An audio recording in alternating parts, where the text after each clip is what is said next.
What's up, everybody? This is Mr. 100K, a day with the episode of the biggest hater in track and field. And today, I got some great news for y'all. Well, y'all probably already heard of it by now. Quincy Wilson went out and broke the under 18 world junior record. Under 18, 44-10. He ran at the Ed Murphy Classic track meet yesterday, and he kicked some butt and took some names. Now, I had him projected to run about 45.5. I didn't expect him to do anything. I expected him to do what he'd been doing all year. Apparently, him and his coach have a different program than what I made some assumptions of.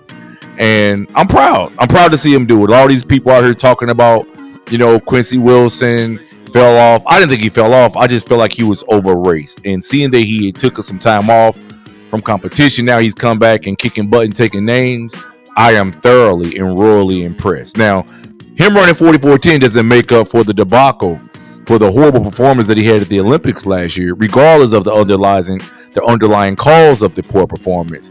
But it is a step in the right direction. He spent the last year hanging out with Jay-Z, hanging out with Masai Russell, being worshipped by football players at NFL games, being treated like a king. That boy is probably getting everything and everyone that he wants at his disposal right now. And it's a great, great thing. I love to see black people succeed, especially the youth. And I like his outlet. I like it. I like the way his setup is. He has black parents. He's not mixed. Mom and dad been behind him. Got a black coach at Bullis High School. So he's really, really, really got the cheat code for life for any black kid. Really, mom and dad, strong background, good support system, and a black coach, somebody who understands your genetics, somebody who understands that you are a king, because that is really the best way to the top. A lot of us, we grow up, we got white coaches behind us, especially guys like Michael Johnson, Donovan Bailey. A lot of these great guys of the past, they had white coaches behind them. But as of late, we've seen guys like Usain Bolt come along, and Keyshawn Thompson. A lot of these guys have now come along with black coaches, and I think the more and more we go deeper into that, we will see more of just young black kids at younger ages just completely dominating and doing great things. As a matter of fact, they've coined this new stupid term called trackflation, which I don't believe in it. Trackflation, some of these mixed dumb track media personalities and all these other white ones have come up with these dumb terms to try to explain why track and field athletes are doing so good at such a young age. But the truth of the matter is they don't understand, because a lot of them don't even have black fathers or black parents. The truth of the matter is the reason why a lot of these black athletes are doing so well at such a younger age and running such great performances are because of the fact that with structure and talent and opportunity and resources, anything is possible for a young black kid. Young black kids, of course, 60 years ago, it was hell for the United States. In 1965, Brown versus Board of Education was only about 11 years old, and black people were they still wasn't getting equal access to education and things like that. Now that the generation that was in school or going to school at that time, now those people are great grandparents, or many of them are not even alive anymore. We've seen the manifestation of equal opportunity, more resources, and having black parents in the household training you, molding you, helping you become the best you that you possibly can be.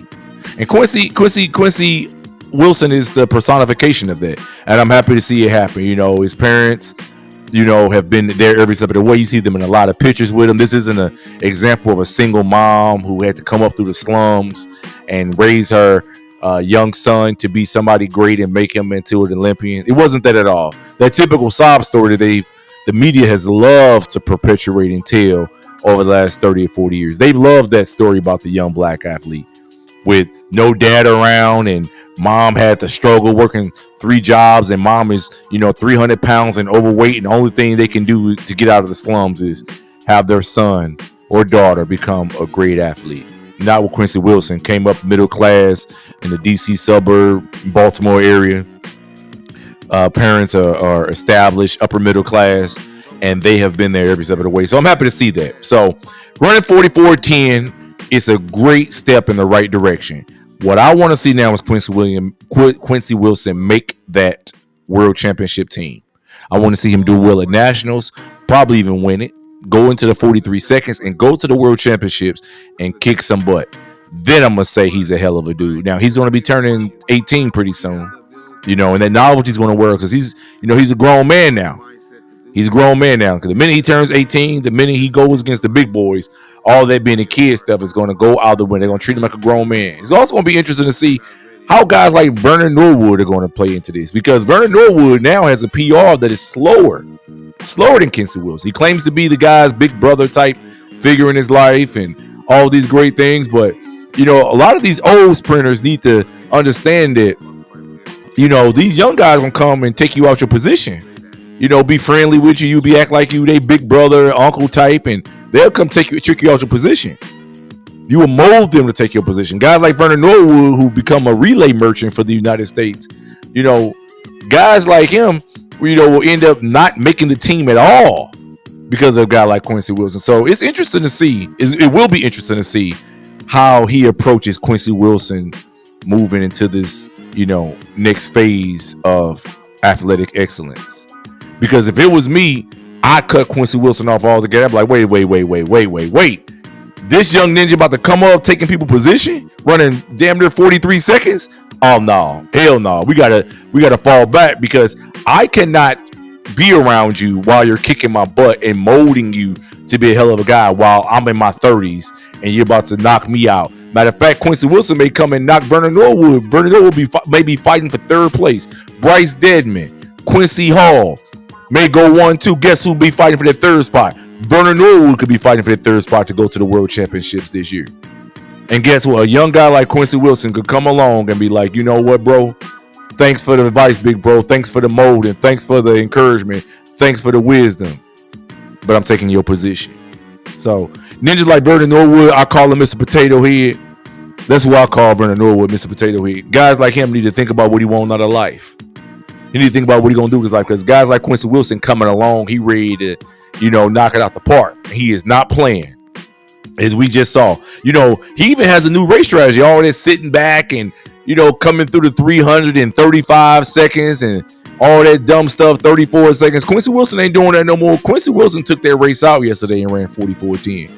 And that's exactly how he needs to run. If he continue competing like that, going out, emptying his tank, when he come across that line, he should be ready to fall out. Guys who go out fast like that, they have a much better chance of success in the 400-meter dash, just like we saw with Wade Van Niekert in 2016. That's how he broke the world record. Even with last year with Quincy Hall, he didn't go out slow. Just the guys who was in front of him, they went out extra fast, but he stayed within striking distance and he kicked, emptied that tank, made sure when he crossed that line, he got nothing left. And that's the approach that Quincy Wilson took yesterday and got him to that time, 44:10. And if he continues to take that approach, he's going to be very, very successful and very dangerous. So, congratulations to the little lope. I want to see him do his thing. Hopefully he stay out the way, don't get caught, don't test positive, and nothing stupid happen to knock him off his path the same way some of these other young guys who ran fast before him have, like, Arian Knighton, like Isam Mazinga. These are the guys who broke the world junior records in the 100 and the other sprint events, the 100 and 200, and turned around within a year, within 6 months, one of them, or 2 years, they're testing positive for drugs, steroids, performance enhancers, and things like that. So we'll see how things proceed. Tell me what you guys think. Were y'all impressed by Quincy Wilson? I still don't feel like he made up for what he did at the Olympics. He messed up royally at the Olympics. I don't care what the circumstances were. He ran 47 seconds. He split 47 seconds, and the United States almost blew it and didn't make it to the finals. Sidney McLaughlin ran a split close to what Quincy Wilson ran. Both of them split 47 something on the 4x4. Anyway, y'all, tell me what you guys think. This is Mr. 100K a day. Till next time, I'm out this joint. Peace.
You'll see that it doesn't say that anywhere in the Bible.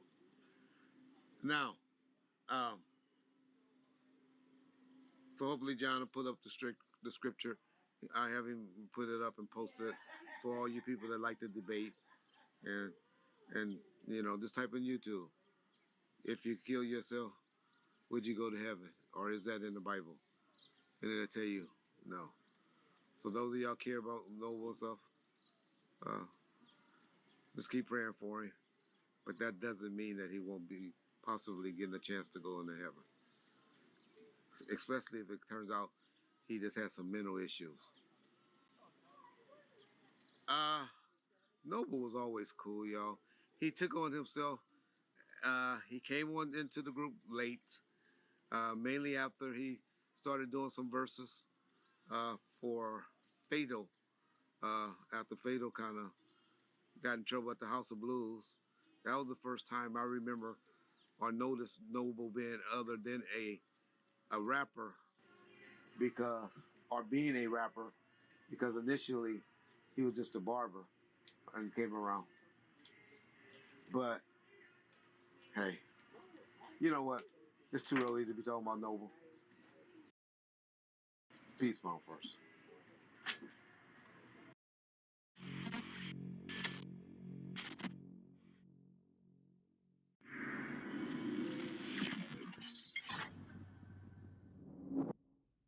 Right around 6 months after Tupac